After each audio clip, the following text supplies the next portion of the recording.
Welcome to another episode of the Reboot Chronicles, a no-holds-barred forum with global leaders, authors, entrepreneurs, and CEOs about how organizations stay focused on growth and innovation in unprecedented times.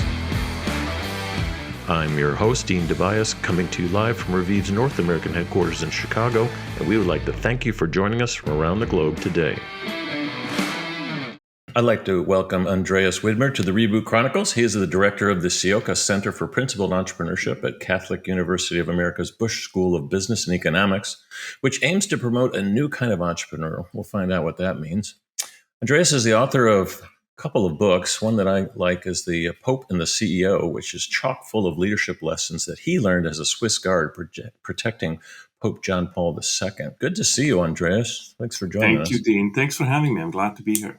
Yeah, absolutely. You know, I just love when you were a young lad, as we say, you filled out an application to join the Swiss Guard, which somehow got accepted. But instead of them like giving you a behind the scenes job or an admin role, which I would think would be the first thing you do, you were selected to, personally guard now St. John Paul II. I mean, what a serendipitous moment for you. I just am fascinated by that. And I'm really curious as that journey, of course. And how did that change the course of your life?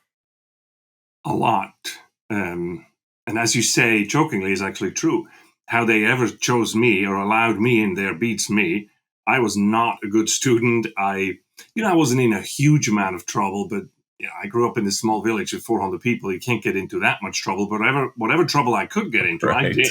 Yeah. And I was not exactly the front light of our class. I was more on the tail light. And, much later I find out I have ADD and dyslexia and so on, which back then nobody knew about. Right. But so I just couldn't really find my place. The only thing I excelled at as a young man is physical fighting and performance, like sports and physical fighting. Oh, yes. And so I went into the military. I'm the youngest of 6. I have 4 older brothers. So we were wrestling and stuff all the time. And so that's the one thing I excelled at. And that's why when I learned I could become a bodyguard, I'm like, that's what I'm going to do. And if I would have known how difficult it was to get in the selection, I would have not had the self-confidence to apply, but I didn't know. Thank God there was no internet back then. And I didn't even know anything about it. I just applied. And then lo and behold, I show up, and I wasn't very religious. I'm Catholic, but I grew up Catholic, but I wasn't really practicing my faith or so. I just felt like I had nothing against the Pope. So whatever, as long as I can be a bodyguard, I'll do it. And so I show up there, and very early on, I started to first regret that I joined, which was because it was much harder than I thought. Like this is a very strongly run military. It's like Green Beret training or Marines. It's a special force, and there's no hiding there. There's only about 130. Well, there is only 130. When I was there, 115 of us, and they're on top of you, and you do exactly what they're saying. And it was rough. So first you got in, and then you actually made it through boot camp. Then I had to go through the boot camp again. I would never make it through boot camp, but you look like you're a pretty tall person. Those of you watching on YouTube, you look pretty. I'm 6'9". I'm 6'9". You could definitely take me out, I think. Okay. And I was much lighter then, of course, but I was a wiry, tall, tenacious guy. Like I could I had endurance. Yeah. So I did the Swiss military, and I did the officer school there, and then I came to Rome, and I did the boot camp all over again with the Swiss Guards. I kind of regretted to enter because it was, Rome is chaotic, and I missed my family and everything.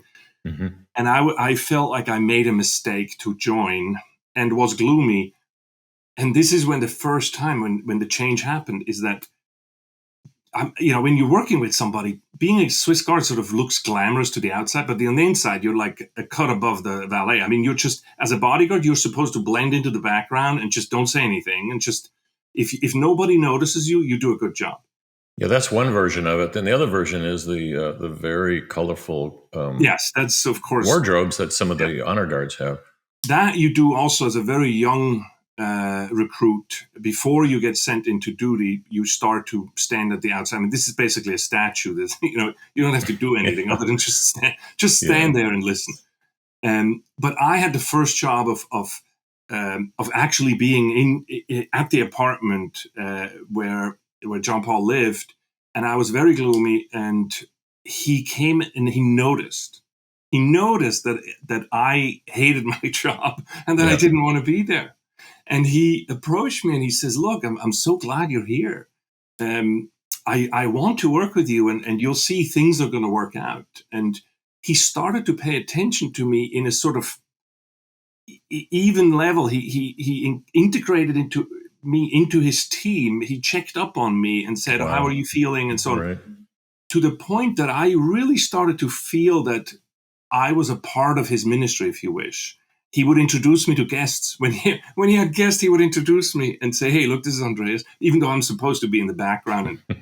And I started to love working for. He always hated. He didn't ever want you to say, "I work for you." He says, "No, we work with each other. Like nobody works for anybody. We work with each other." And so he really got engaged, and I started to love working for him, and I also started to really love him. And he definitely became a huge role model for me. I have to say, he led me then into practicing my faith, taught me how to pray, and just taught me the deeper meaning of life, and really the self-recognition of who I am. And that helped me then over my sort of inadequacies or feelings of inadequacies. He helped me over all of that. And I served there for 2 years until I left. And I left a changed man. A lot of my sort of issues in terms of, maybe I had a bit of a chip on the shoulder when I was younger. Maybe that's where some of my problems came from. That all went away, and he really changed my life. I find it was one of the pivot points, the real inflection points of my life, the time I spent with him. He was one of my mom's, he was my mom's favorite pope, and she'd seen a lot of him. When he visited Chicago, it was a national holiday, and people 30, 40 years later, gosh, it's 50 years now, still talk about it today. Yeah. The day that he came to Chicago, the week, and he's been to many places. But it wasn't just because there was a massive Polish community there. It was like he was the most relatable teacher. You probably had the best mentor on the globe in that century. I could think of a few other people, but yeah. And then you went on to write a book about it, which was, I don't know how you got permission for this, but it's called The Pope and the CEO. I recommend that listeners pick this up, because I just think it's got some amazing lessons in it. But so that's kind of where I was going. What did you learn from him that can kind of help leaders? So I didn't write the book right away. When you have a mentor or a role model, I want to say like that, takes you a while to digest. They sort of leave seeds with you. They plant thoughts and ideas, and they sprout much later.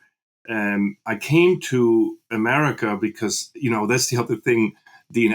When I was in Rome, I met this girl who was an American exchange student, or she went for a year, not just a semester. She was a year abroad.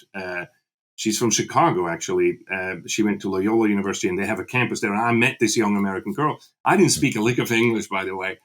But I met her, and she studied French and Italian, and so we spoke in French and Italian to each other, and I just fell in love head over heels with her.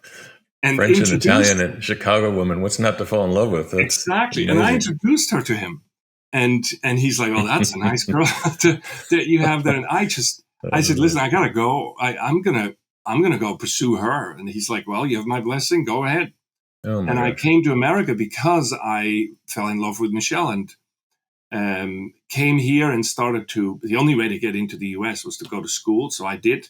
I also didn't know any English, so this school gave me a huge break to basically say, just come here and then see if you ever go below a certain grade, then we'll kick you out. And I learned English very quickly, and then I moved to Boston, and I started to meet these other students. I didn't go to MIT, but these were MIT students, and they had this. They told me that they had this product. We're talking about 1989, 90. They had this product. They ported this Unix protocol, to the PC, and they called it TCP/IP, and this would enable the internet for the PC and stuff. To me, this meant nothing. I had never used a computer in my life before, but I spoke all these languages, and they say, you are exactly the kind of guy we need. And so, to make a long story short, they asked me to join them. And I said, look, I don't even have a work permit. And they said, that's great, because we can't pay you. so, Exactly. and so I joined them. They wouldn't have had to pay me. They let me go to Europe to visit once in a while during my break.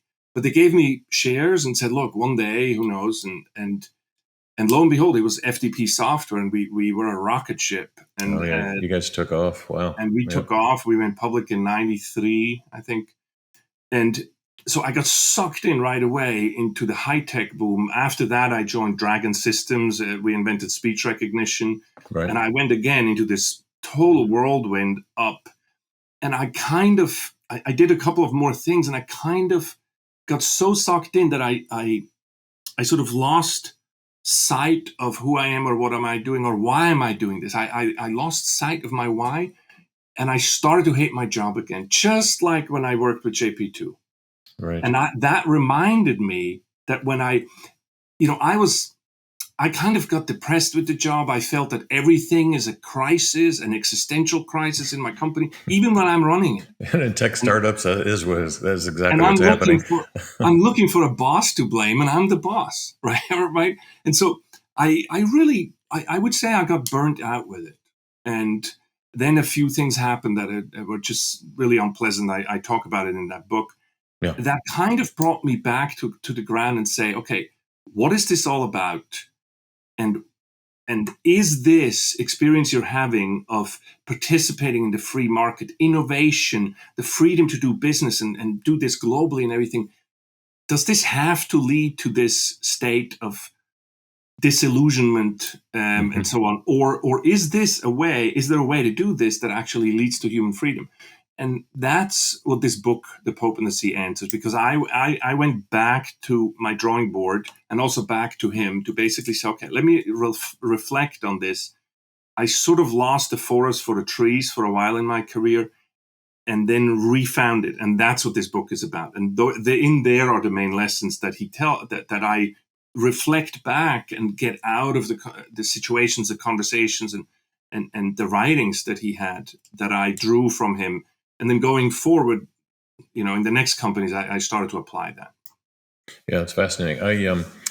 I often, having been a CEO of many companies, I've been in those situations where you just lose it, the feeling. And so I teach a little bit of this at Kellogg, where helping MBA students who are already working, keep that passion alive. And I said, after all these years, I kind of bring three things together. It's like, fun, money, and impact. And in the middle of that Venn diagram, most people would tell you that's where you find your purpose, and that's a trap. It's false. It's like, if you can get any two of those in a job or a project or something, it's a fleeting time. It could be a year, but you're going to be having, a good sense of purpose and meaning. But you're not always making impact. You're not always making a lot of money, and you're not always having fun.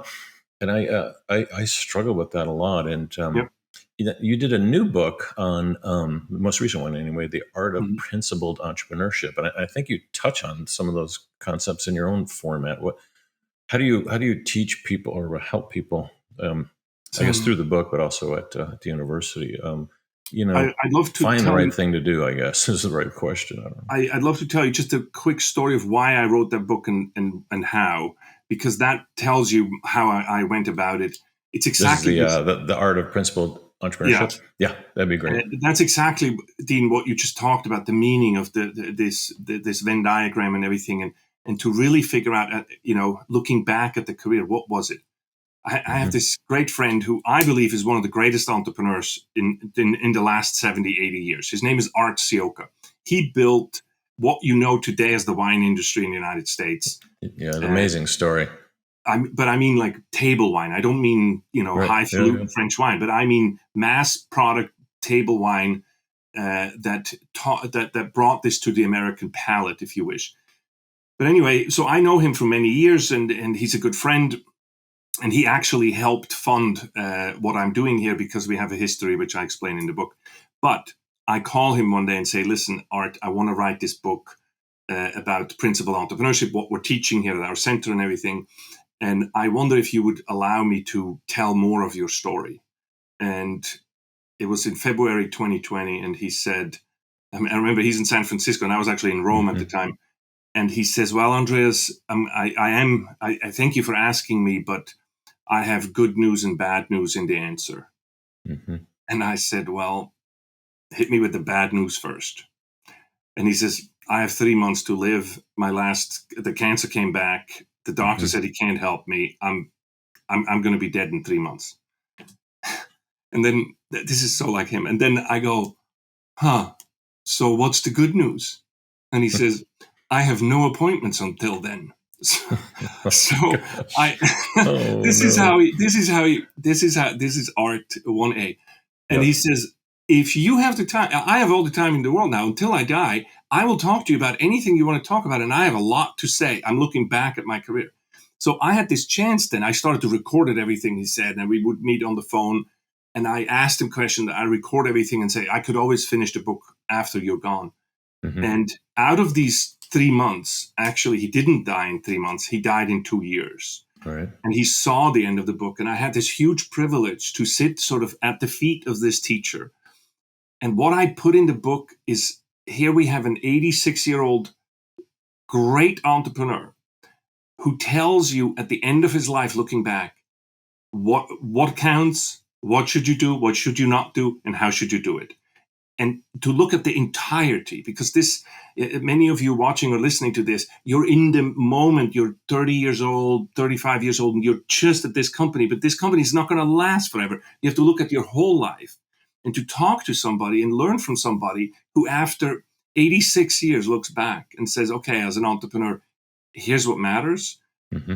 To me was one of the greatest privileges to learn, one of the greatest schools I had.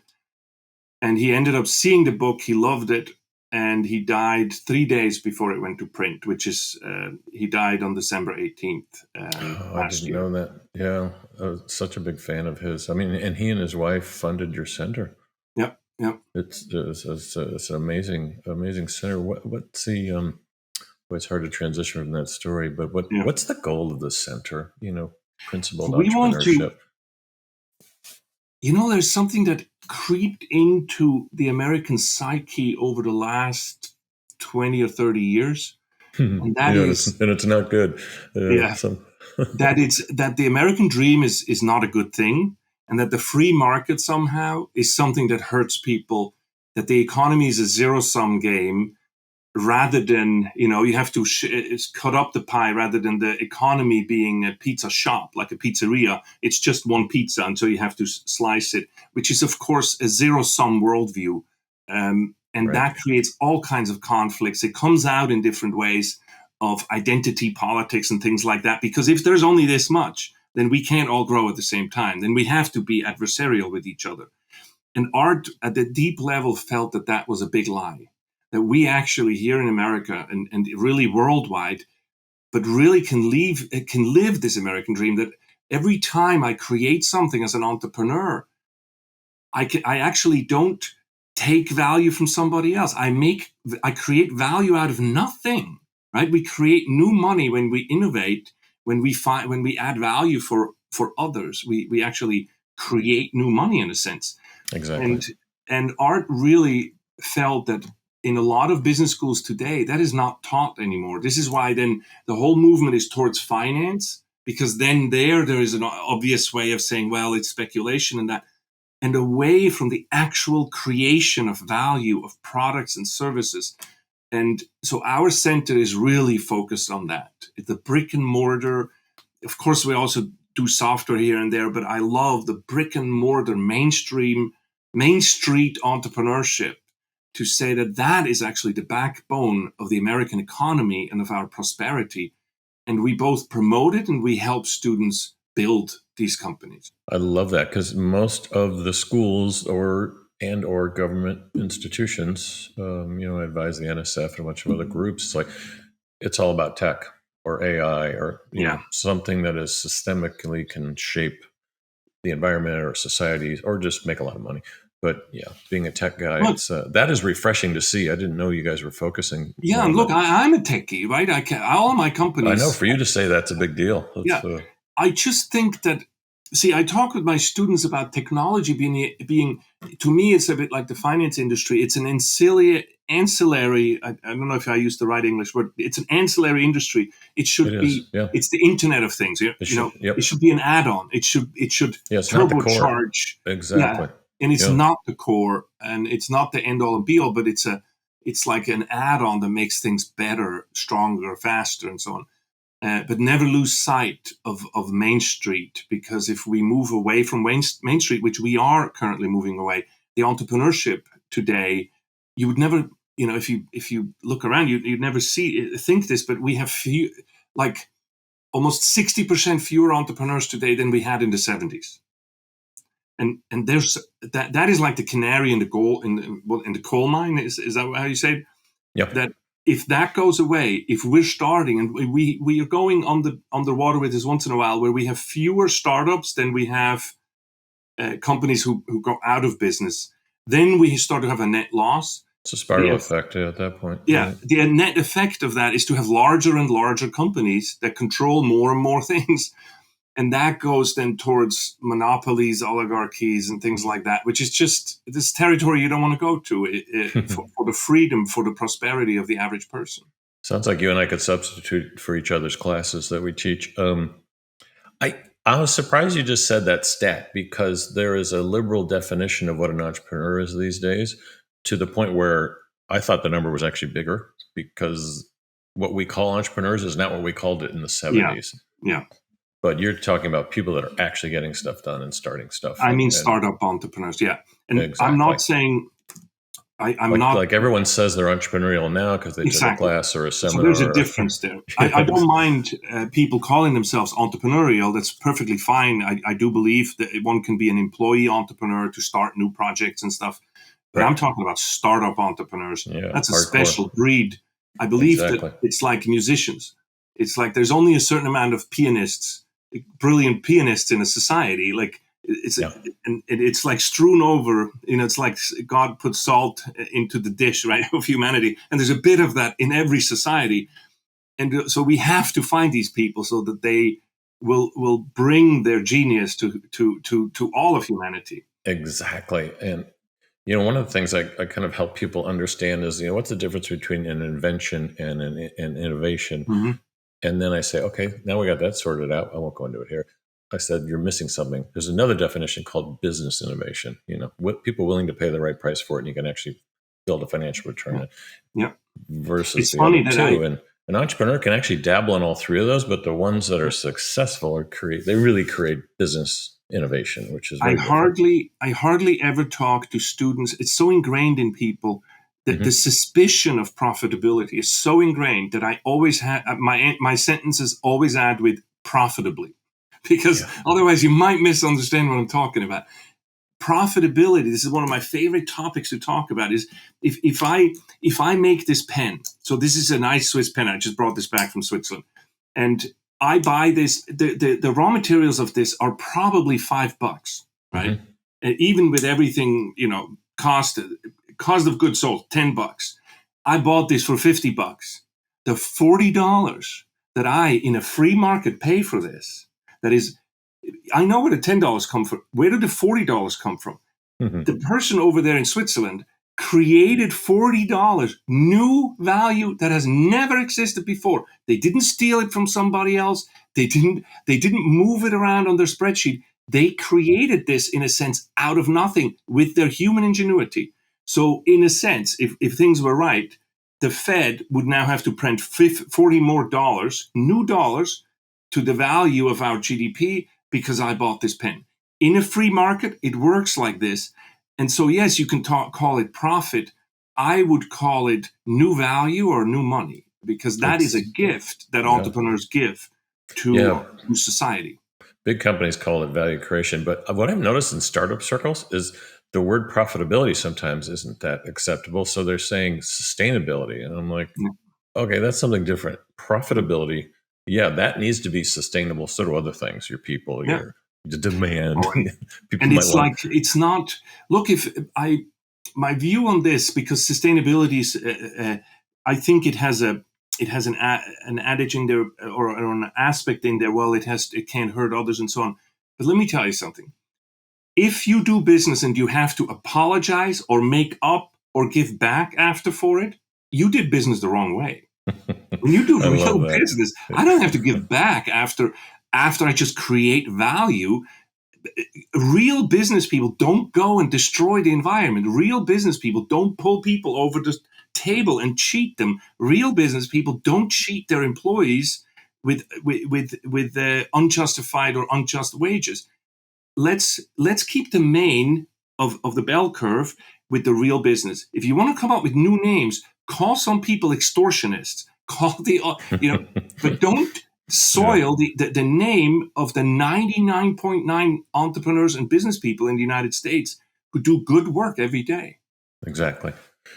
I spend a lot of time, I don't know why, but talking to MBA students about not going in the trajectory where they want to go, either consulting or big companies. And I talk them into, you need to work for startups, entrepreneurial. And if you don't want to go hog in right now or whole hog, you could still keep your corporate job and with the power of also be involved in a startup or an incubator and accelerator. How do we do that? I mean, I'm one person. So how do we as a society, even globally, just entice more people to be entrepreneurial, to try it, to get into it? They don't have to be the founder. They could just join No, smaller companies. And, and when the economy's bad and they're seeing a lot of layoffs, they're like, well, it's probably more smarter to go with big companies. So I'm like, no, it's not. It could be smarter to be with the smallest company. So exactly. there are arguments we can throw away, but the real question is, how do we entice, I guess, more? So don't first of all, don't make decisions based on short-term revenue and say you go to the bigger company, get more money. Look, I started out without getting paid at all. We called FTP software stands for File Transport Protocol, but we called it fun that pays. Like if you send me on a trip once in a while, I'm happy to work for free because I love this so much. Mm-hmm. My idea there is to say, don't just look at the short term, look at your life overall and start to say, what kind of experiences do you need and what your talents actually are?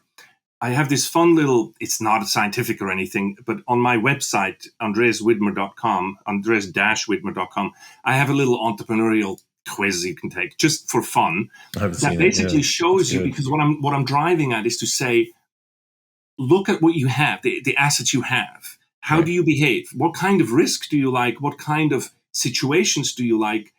And maybe you'd be great at buying a franchise rather than doing a startup entrepreneur, or do a search fund. There's also an entrepreneur, or go into a larger company, or be an employee entrepreneur, or do a startup. And I'm just starting to show, and maybe you don't want to start off. Maybe in the middle of having a family or something, maybe a startup is not the best idea, and you might want to go with a more established thing. And it depends on the seasons of life as well.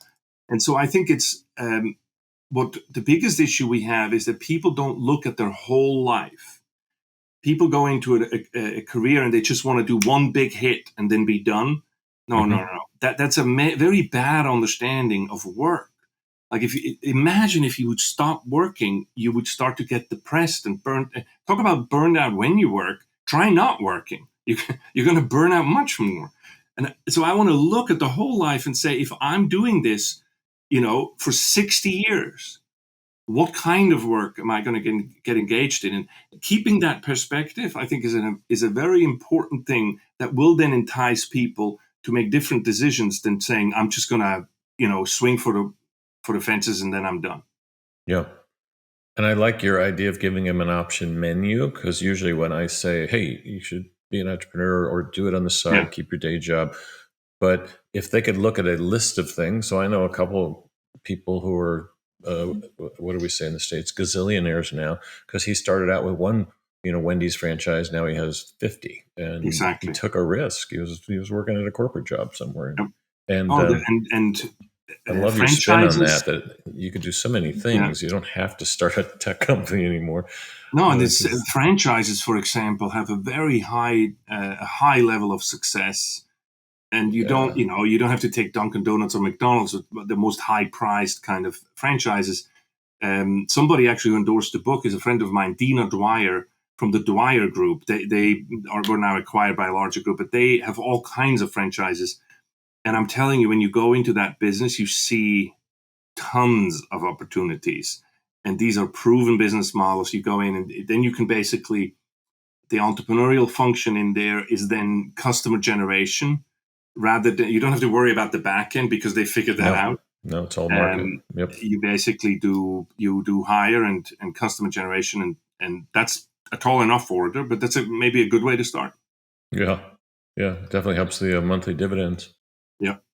So, Andreas, really want to thank you for joining us today. I normally ask for some kind of a story on the going out, but so at Catholic University, you probably get a lot of CEOs coming in to visit, and corporate ones too. What kind of advice would you give them? Many of them listen into the podcasts about how to be smarter, more entrepreneurial in the 2020s. Look, they always talk about how we humans with AI and everything are going to be replaced with work and everything. Take my word for it, that's not going to happen. Mundane tasks that don't need the human genius might move away, which is okay because it's also deafening, mind-numbing kind of jobs that go away. But in the future, what's more and more needed is the human genius, the human creativity, the human difference, the human advantage in a sense. And we make a huge mistake by investing in technology and having plans, technology plans and all that, and taking risks and looking at the ROI of our investments in these different things, and ignoring the fact that the only investment with infinite return, with infinite ROI, is the human person. And so what I need you to do is to look around your company and start to identify who is around you and what are their talents, and how do you bring those talents, not to go and criticize and say, well, you suck at this or you suck at that. Start by looking at what they're good at, and then start to see if that's your raw material. How could you invest in them to become even better at what they're good at already? And because that's the path to the human genius. Yeah. And I'm telling you, that's the best money you can spend in your company. Love it. Great advice. Thank you. You've been listening to Andreas Widmer. He is running the Center for Principled Entrepreneurship at Catholic University of America's Busch School of Business and Economics. Great place. Check out his new book. It just came out. In addition to the Hope and the CEO, check out his other book, The Art of Principled Entrepreneurship. It's Dean Tobias with the Reboot Chronicles. I want to thank you for joining us today, and we will see you soon.